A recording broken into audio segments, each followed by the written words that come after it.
Hello, this is Nihilo, and today we're starting a brand new Minecraft Let's Play. While I run down this incredible long hallway, I'll try to explain a few things. First of all, I wanted to let you know that English isn't my first language, so apologizes in advance if I talk unclearly, slowly, or the grammar isn't perfect. I'm new to video recording and speaking English, but I hope that'll improve over time. I decided to use this world I played for about a year instead of a blank world, skipping all the initial grind and setting up an infrastructure. You've all seen this before, and I'd much rather jump to the interesting bits. This means this first episode will be a world tour where I'll show you the different builds. As you will see through the tour, the majority of the builds are unfinished. The farms are working, but there has been spent no time to make it look nice or encase it in builds. I wanted to leave it like this so I can do it during episodes. The focus here has been getting the infrastructure going, which is also why a lot of the farms are designed by others. Links to all the farms will be in the description. While I might be able to eventually design and create the farms myself, I prefer not reinventing the wheel and instead modifying whatever farm to my needs. This might change in the future though, if I reach a skill high enough for it to be plausible. This is a Fabric survival multiplayer server where I play with a few friends. It only has the lithium mod to optimize the game, otherwise everything else is vanilla. Client side I use a few convenience mods. These are not server mods and you can technically use them on any server regardless of mods are enabled or not. Lithium and Sodium. These are optimization mods that optimizes how the Minecraft code is executed without changing how Minecraft works. Apple Skin, which shows you how much hunger and saturation the different food gives you and also highlights your hunger bar with that amount if you are holding a certain food. Block meter to easily count distances. Durability viewer to let me know when my equipment and tools are about to break by flashing the screen red when the durability is low. The durability of my armor and tools I'm holding are also shown in the bottom right corner of the screen. Item scroller for enhancing moving items from inventory to inventory by enabling scrolling of items, shift-clicking items into a crafting table, and a few other quality of life changes. This mod also has an autocrafter to easily create batches of items. Light overlay to visualize light levels on blocks to easily see if a block will spawn mobs when it's dark. Lightmatica for creating and using schematics. Shulker box tooltip for displaying what's inside shulker boxes without opening them. Damage indicators showing the damage you do in numbers and show mobs and players armor and health. And lastly I use a map mod. I only use this for placing waypoints and navigating the world map. The minimap and radar are always disabled as I find it somewhat cheaty to know exactly where caves and mobs are. I want to be able to get creepered because that's part of the game. If you want a tutorial on any of the mods, feel free to comment and I'll upload a separate video. My strongest sides are technical and redstone. I'm by no means an expert, but I can usually figure out what I want to do and work out the bugs within a reasonable time limit. I play without using glitches like bedrock breaking or TNT tubing and unintended features like getting on top of the nether ceiling. My goal with this series is to become a better builder and redstone builder and maybe even show you a thing or two that you haven't seen before. Having said all that, let's get started with the tour. First stop is the Nether Fortress and Gold Farm. Both designs are by Nembomb. The farms have been finished so they work and connected to the Nether network. They both take advantage of the new Nether biome spawning rules in Soul Sand Valleys, making it incredibly easy to get good raids without making a perfect perimeter. As you can see here on the world map, I have only removed a small portion of the nether wedge that's inside the spawn radius of my player. The gold farm has a dedicated AFK spot that when you're standing at only loads the gold farm and not any of the nether wedge just behind it. To show the farms easier, I'll go into spectator mode so I can fly around.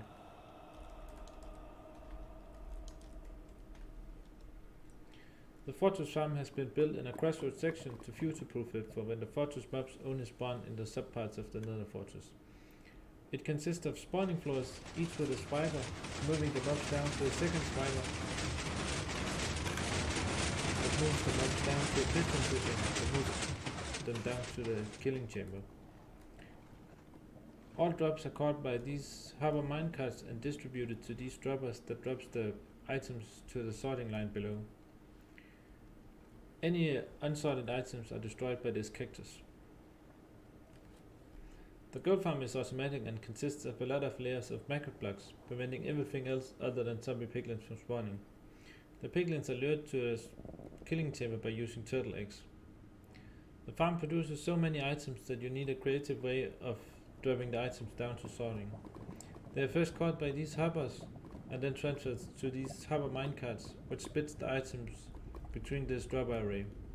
The dropper array drops them to a piston conveyor belt that drops them down to sorting. Any items that aren't sorted are destroyed by this cactus. Down this hallway is one of the other players' base. I won't go through any of the bases today, as the video will be long enough as it is.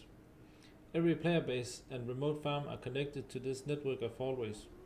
It's easy to get lost if you get turned around if you don't have any waypoints to guide you. I do have a few ideas on how to make it easier to navigate though. Just after this is the raid farm. The raid farm works by triggering the game to spawn each wave outside the village boundaries. When all the waves have spawned and the raid is over, the mobs are dropped down to the killing chamber. This redstone controls the swiper and negates the ledge to raid drop down.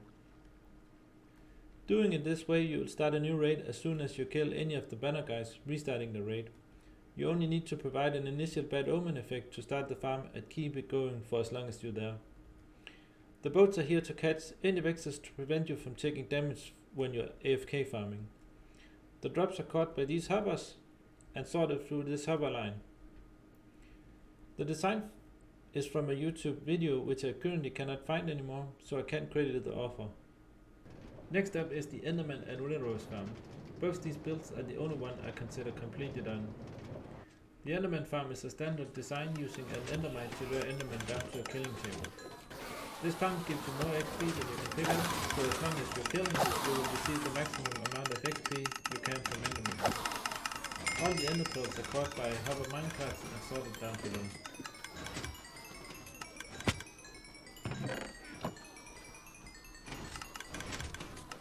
The Witherose farm is a design of my own. It's completely safe to build, there's no reset needed or any chances of not working during loading and unloading chunks. Players passing by won't break it on the accident.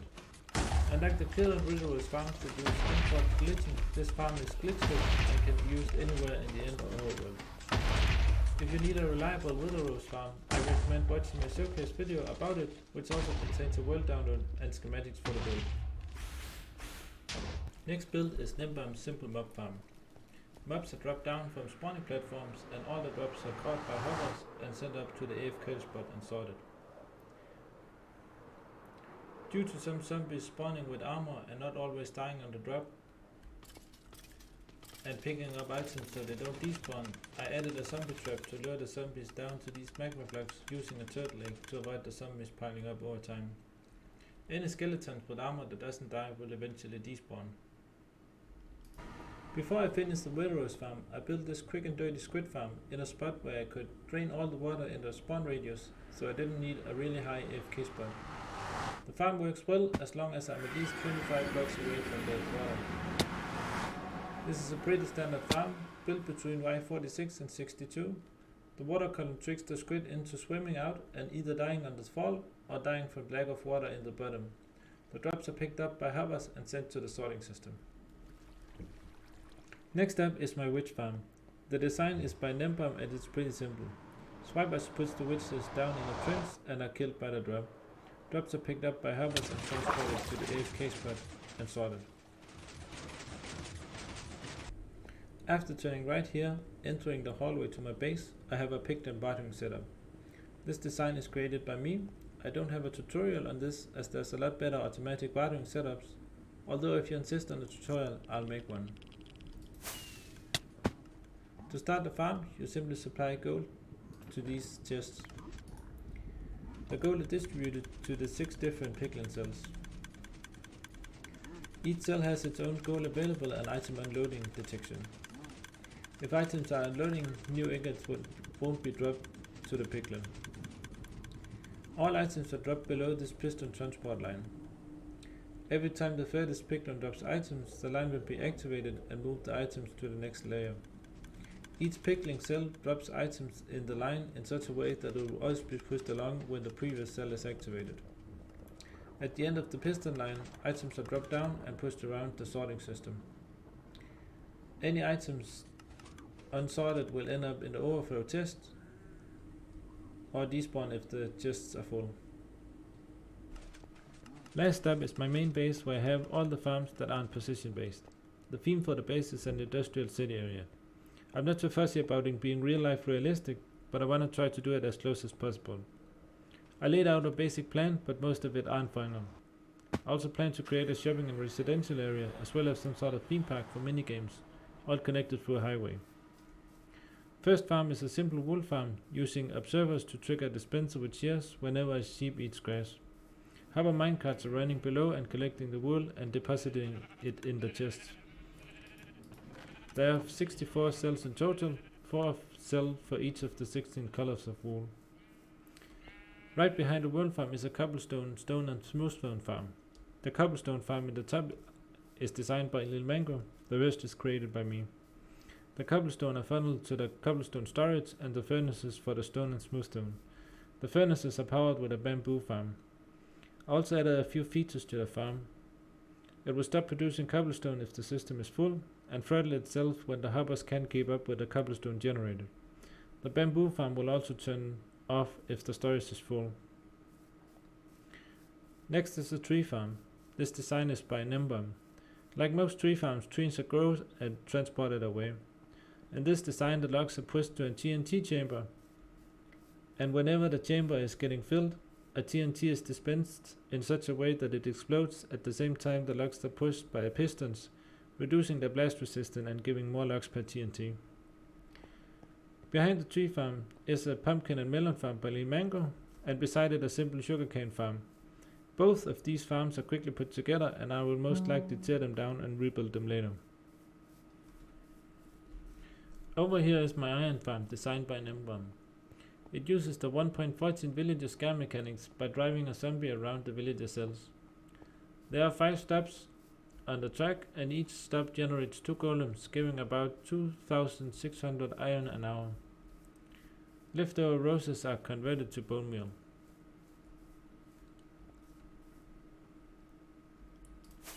Back over here is my storage. There's 2 layers, each layer storing 672 different unique items. Only the top layer has been connected to the sorting system. In the front you can put either entire shulker boxes in or individual items. The shulker unloader is created by me, and I'm aware you can do smaller versions, but I wanted to make one using the current skill set I have without looking anything up. The unloader can handle empty boxes as well. Items are also batched to prevent the hopper cooldown, skipping items if you are sorting large amounts of items of the same type. As with all builds I make, I try to make it not do anything when there's nothing to do, so the hopper clock is connected to the unloader and will only run as long as there's items to be sorted.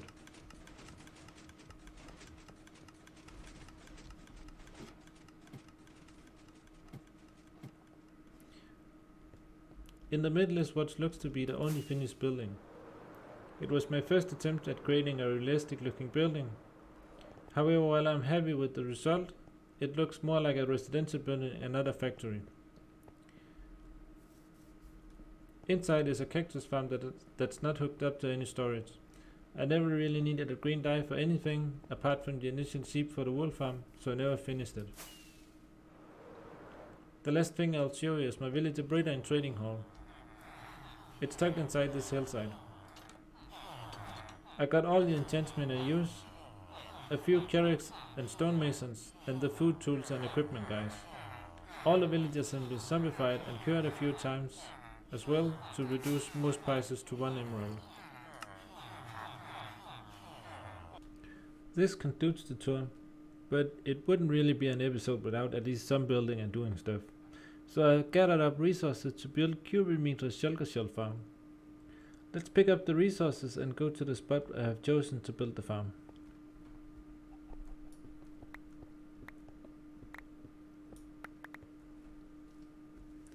Looks like I got everything set up correctly and all the resources gathered, so let's go!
Oh, so you thought that was it?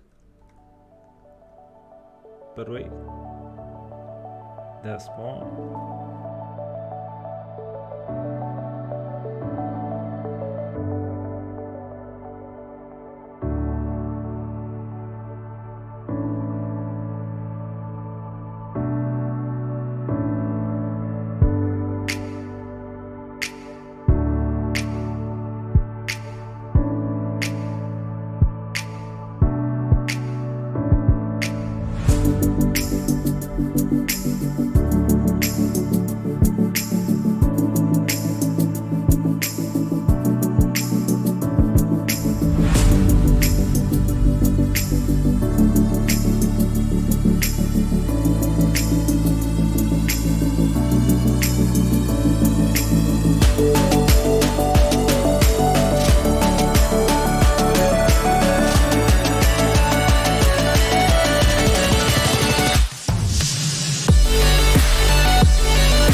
Alright, now that the farm has been built,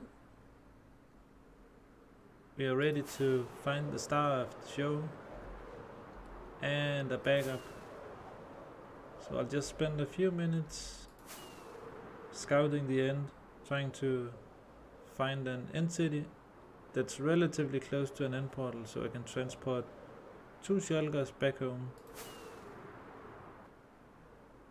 Oh, looks like we found one. And an extra light size. Let's see if we can find a portal nearby as well. I think there's one really close actually. Yeah, that is. That's really nice. Right, let's build a track.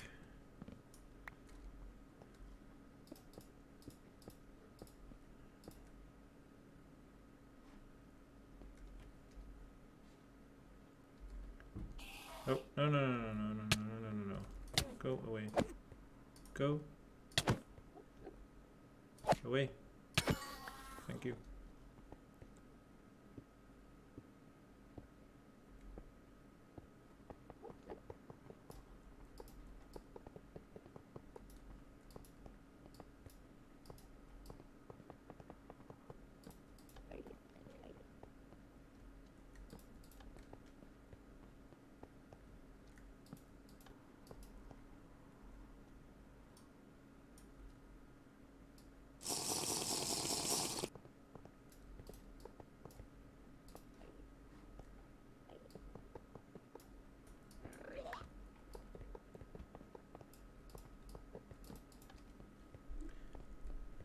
I finished laying a track from the end city to the portal and from the end to the end portal,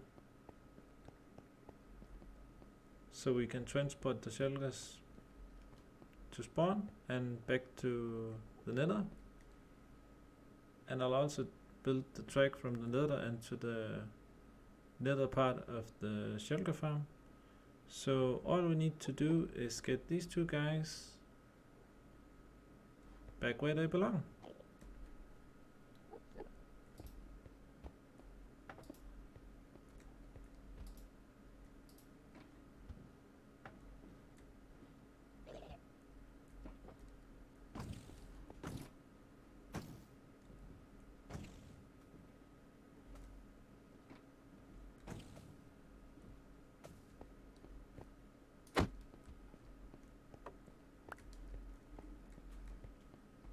Alright.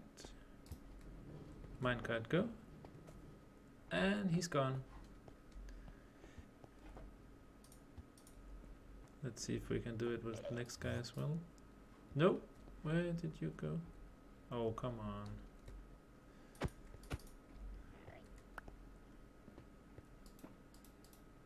Thank you. How do I get you up now?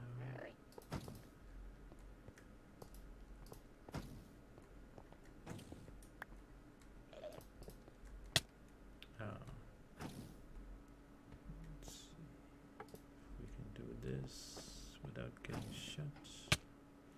Dang it.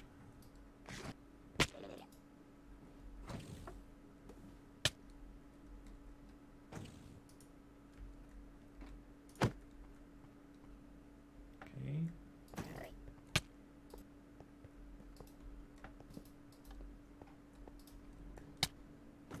There we go. That took some oh, come on. I forgot about the rail. And I'm dying. Please don't die. Please don't die. Okay. This time.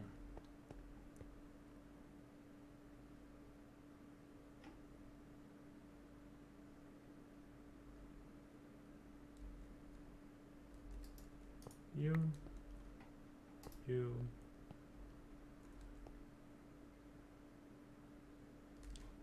You and you.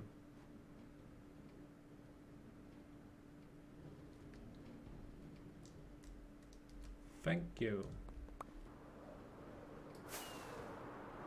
Looks like the first one made it in.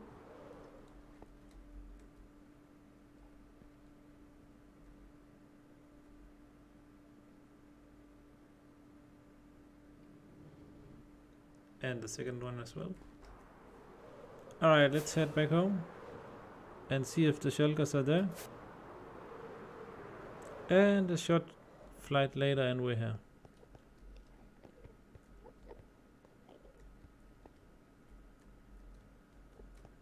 And so is the shulkers.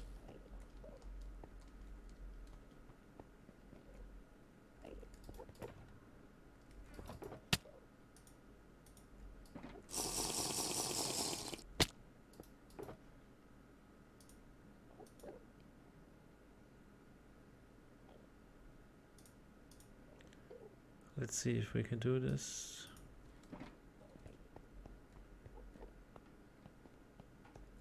So we want this, this, this, this.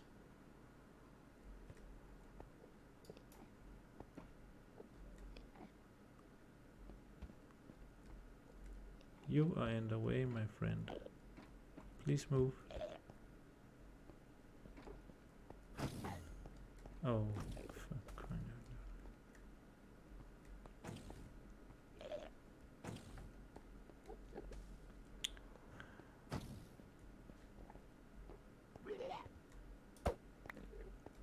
Okay, well, get this guy then. I want. No, no, no, no.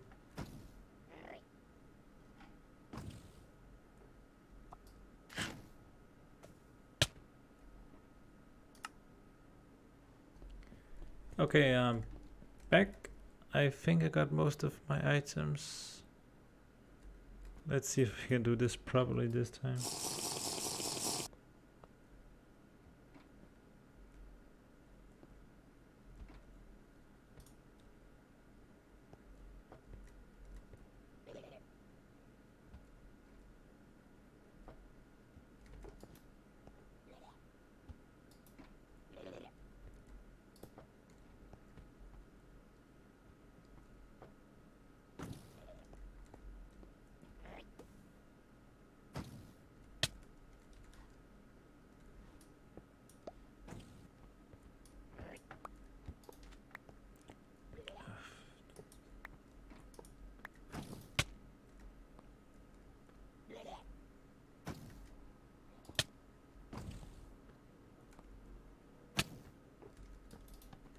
Okay, this should work.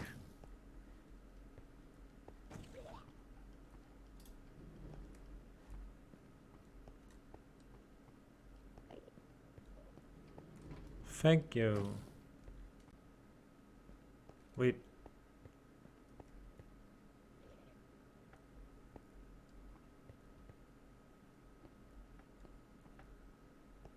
Why are they free? What just happened? Well, I'm not complaining, but that's just weird. There you go, they should be at spawn now. Alright, let's see where they are. I haven't laid any tracks from spawn to the nether portal, as I wasn't sure where they would spawn. And I'm back in my base. And a quick trip later, we're here. Let's see if we can fight some shulkers. Oh, there's one. And I'm not invisible, that's not good.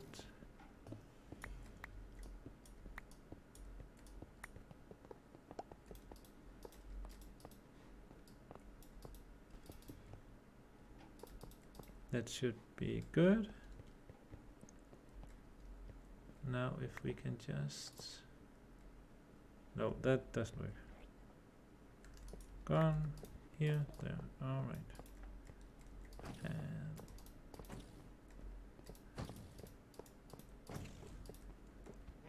dodging like a... Nope.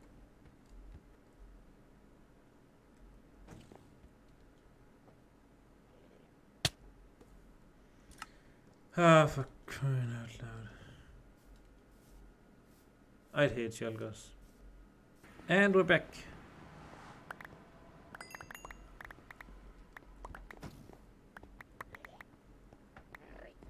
Nope.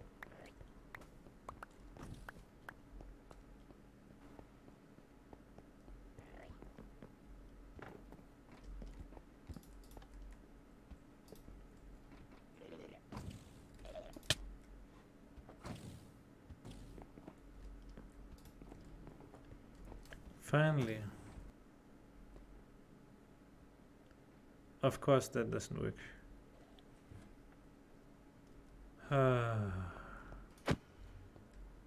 Okay, that worked.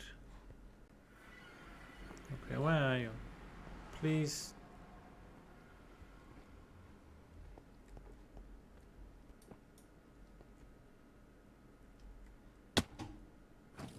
Oh, here you are. Okay.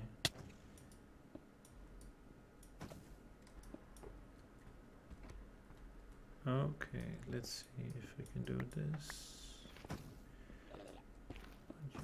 You. You.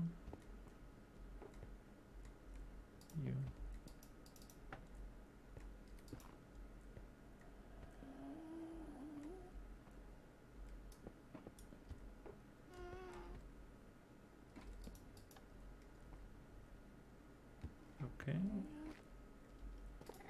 Like this. Oh, please work. No. Yes, thank you.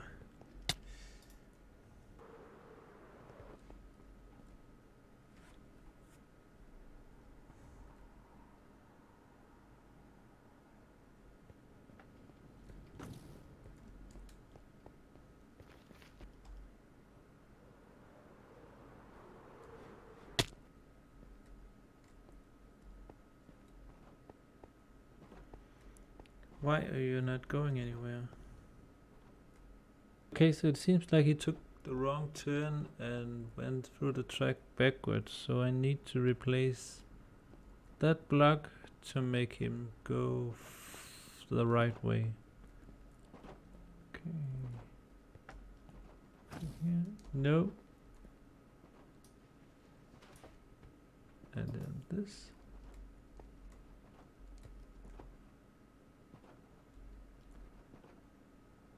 Why are you not going anywhere?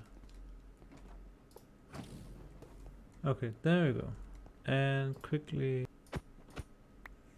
let's get this fixed.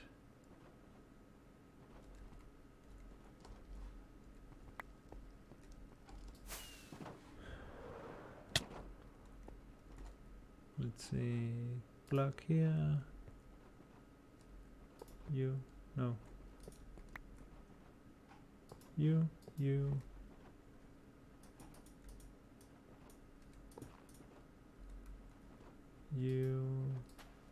and you. That should be fine.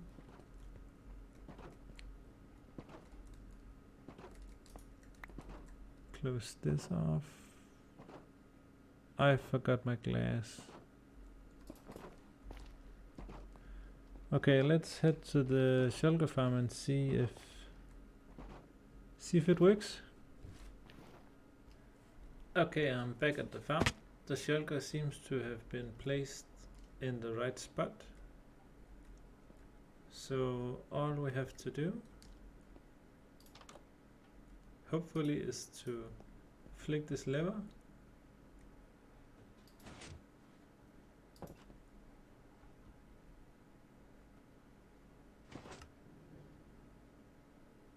And it should go directly to the farming spot since we have no shulkers in place.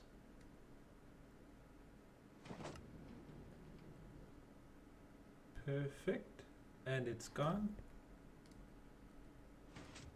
And I can hear it shooting. The minecat goes back. Hopefully it duplicates without killing itself, so I don't have to do this one more time. Oh, and we got another one.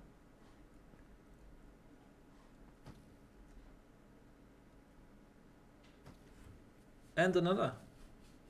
It works. Amazing. Looks like shulkers are being transported already. And dying. And let's see. It's working. It is working. 1 week's worth of grinding, building, and many deaths. One very frustrating tip to the end. transporting the shulkers around. It is finally done. I'll never have to look at another shulker again. This is it for me this time. I hope you got through all the talking. Next episode we'll do some 1.17 adventuring to gather some new things and put those shulker shields to good use. Thank you for watching. If you liked the video, please like and subscribe, and leave a comment if you have any questions about any of the builds. Take care. Bye bye.